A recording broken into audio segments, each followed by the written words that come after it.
नमस्कार मित्रों, मैं रुचि पांडे एक बार आपका हार्दिक स्वागत करती हूँ अपने यूट्यूब चैनल हिंदी विद रुचि पांडे। तो आज मैं आप लोगों के लिए लेके आई हूँ यूजीसी नेट यूनिट 8 नाटक। और नाटक में है भारतेंदु हरिश्चंद्र जी का नाटक अंधेर नगरी। तो अंधेर नगरी की रचना भारतेंदु हरिश्चंद्र जी ने 1881 ईस्वी में की थी। और ये जो इनकी रचना है अंधेर नगरी, बहुत ही अच्छी रचना है। काफ़ी लोकप्रिय रचना रही है इनकी। यह नाटक जो है वो 6 अंकों में विभाजित है। और इसमें जो वर्तमान सरकार पे, अंग्रेजी सरकार और शासन व्यवस्था पे काफ़ी करारा व्यंग कसा गया हुआ है, भारतेंदु जी ने अपने इस नाटक के माध्यम से बताया है। इस नाटक में विवेकहीन और निरंकुश शासन व्यवस्था पे करारा व्यंग दिखाया गया है। भारतेंदु जी ने इसकी रचना एक ही दिन में की थी और ये बनारस के हिंदू नेशनल थिएटर में पहली बार ही प्रस्तुत किया गया था। और इसके जो 6 दृश्य हैं, 6 अंक या 6 दृश्य कह लीजिए। पहला है प्राण, दूसरा है बाजार, तीसरा है जंगल, चौथा है राजसभा, 5वां दृश्य में है अरण्य और छठा दृश्य में है शमशान। तो प्रथम दृश्य में है महंत जी जो होते हैं वो अपने दोनों चेलों के साथ दिखाई पड़ते हैं, जो अपने शिष्य गोवर्धन दास और नारायण दास को पास के शहर में भिक्षा मांगने के लिए भेजते हैं। गोवर्धन दास को लोभ और बुरे परिणाम के प्रति सचेत करते हैं और दिखाते हैं कि लालच कैसा होता है। और दूसरे अंक का प्रारंभ होता है बाजार से। शहर के बाजार का दृश्य है जहाँ सब कुछ टकेसेर बिक रहा है। गोवर्धन दास बाजार की यह कैफियत देखकर आनंदित होता है, उसे बहुत खुशी होती है कि सब टकेसेर ही मिल रहा है। 7 पैसे में 2.5 सेर मिठाई लेकर अपने गुरु के पास खुशी खुशी लौटता है। उसे बहुत खुशी महसूस होती है, बहुत प्रसन्न होता है कि अरे टकेसेर में मुझे इतना सारा मिठाई मिल गया। और इस नाटक का तीसरा दृश्य या तीसरा अंक जंगल से शुरू होता है, जो महंत जी के पास दोनों शिष्य लौटते हैं। नारायण दास कुछ नहीं लाता है जबकि गोवर्धन दास मिठाई 2.5 सेर मिठाई लेकर आता है। महंत शहर से गुड़ी और अवगुड़ी को एक ही भाव से मिलने की खबर सुनकर सचेत हो जाता है। और महंत दास जो रहते हैं वो थोड़ी घबराए हुए रहते हैं जब उन्हें पता चलता है कि गुड़ी और अवगुड़ी सब एक भाव में है। तो वो बोलते हैं सेत सेत सब एक से, जहाँ कपूर कपास, ऐसे देश कुदेश में कबहू न कीजय बास।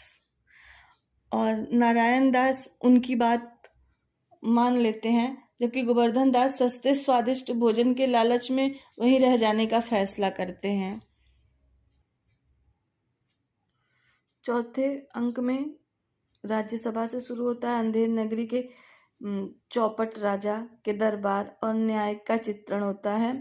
शराब में डूबा राजा फरियादी के बकरी दबने की शिकायत पर बनिया से शुरू होकर कारीगर, चूने वाला, भिस्ती, कसाई और गडेरिया सबको बुलाता है अपनी सभा में। कोतवाल तक सब जाते हैं और उसे क्या करता है, वो तुरंत फांसी की सजा देता है, फांसी की सजा सुना देता है। 5वां दृश्य जो है वो है अरण्य का है। तो इसमें क्या होता है, मिठाई खाते खाते जो है प्रसन्न होते हैं। मिठाई खाते खाते और प्रसन्न होते हैं और मोटे हो गए गोवर्धन दास को 4 सिपाही पकड़कर फांसी देने के लिए ले जाते हैं। चारों सिपाही बोलते हैं गोवर्धन दास, चल तू मिठाई खाते खाते मोटा हो गया, आप चल मेरे साथ, राजा तुझे फांसी देंगे। वे उसे बताते हैं कि बकरी मरी इसलिए न्याय के खातिर किसी को तो फांसी पर जरूर चढ़ाया जाना चाहिए।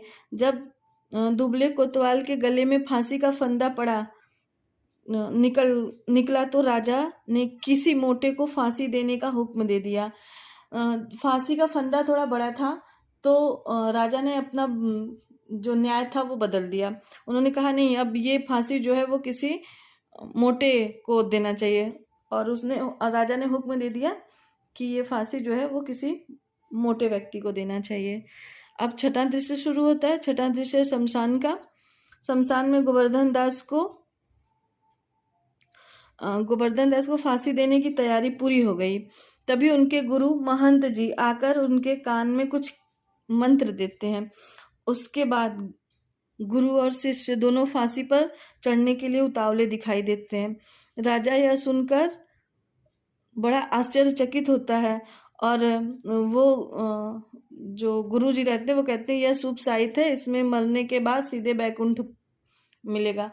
अब जब राजा को ये बात पता चला कि इस समय जो मरेगा वो सीधे बैकुंठ जाएगा, राजा बिना कुछ सोचे और विचार किए स्वयं को ही फांसी पे चढ़ने का आदेश दे देता है। यह आदेश सुनते ही यह एक मूर्खतापूर्ण आदेश था, जिससे कि राजा स्वतः ही नष्ट हो जाता। तो इसी से इस नाटक का नाम पड़ा अंधेर नगरी। केवल राजा की मूर्खता की वजह से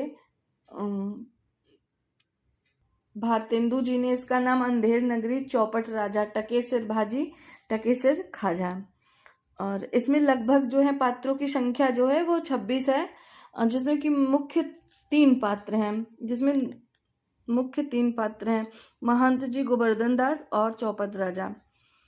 और इसकी जो शैली है वो नाटक की जो शैली है वो नौटंकी शैली पर आधारित है।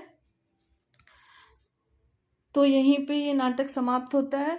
मिलते हैं अगले नए नाटक के साथ, तब तक के लिए नमस्कार।